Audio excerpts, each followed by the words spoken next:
1888, August 31st, when police were called to the scene of a murder and found the hideously dismembered body of Mary Ann Nichols, a miserable alcoholic and prostitute. She was the mother of 5 children whose husband had thrown her out years before because of her habitual drunkenness, and in rapid succession 4 other Whitechapel whores fell prey to the silent and shadowy killer that London's press quickly dubbed Jack the Ripper.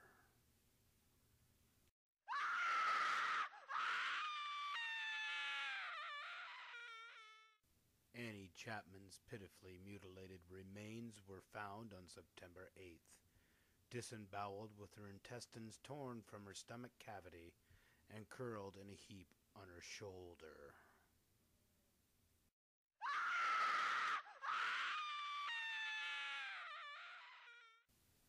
On September 30th, the Ripper struck once again, this time claiming 2 lives in one day.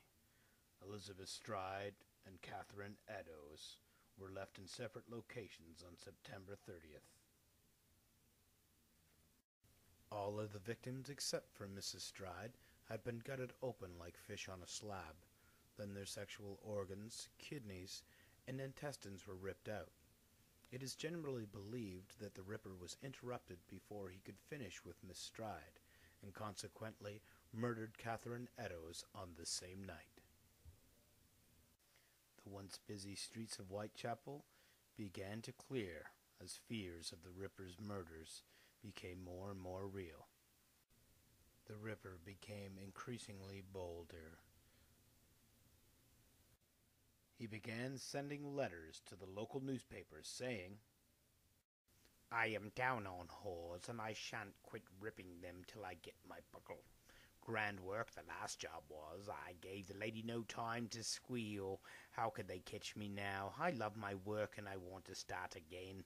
The next job I do shall clip the ladies' ears off and send them to the police officers, just for my jolly. My knife is sharp. Yours truly, Jack the Ripper." The Ripper struck once again. Mary Jane Kelly's body was discovered in her blood-soaked bed on November 9th, 1888. And again the Ripper sent letters to the papers. "Sir, I send you half the kidney I took from one woman. It's for you, t'other. Piece I fried and ate it. It was very nice. I may send you the bloody knife that I took with." The letter was signed, "Catch me when you can," and the address said, "From Hell."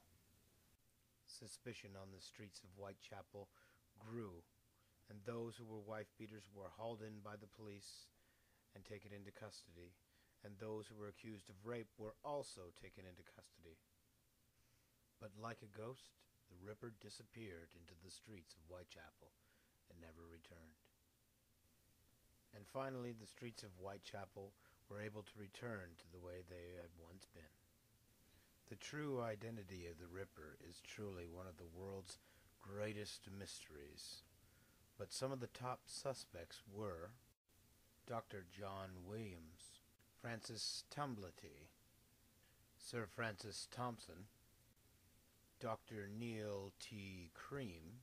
Researchers have also uncovered strong evidence pointing to the possibility that the Ripper was a homosexual friend of the Duke of Clarence, Montage John Druitt. A schoolteacher and failed lawyer, Druitt was found mysteriously dead in the River Thames shortly after Mary Kelly's slaying. It has been speculated that the members of the royal family or Scotland Yard knew that Druitt was the Ripper, but covered up the information because of his close ties to Prince Edward. Whoever Jack the Ripper may have been, he will continue to live in our most vivid imaginations, and he's earned a special place in history with the evil that men do.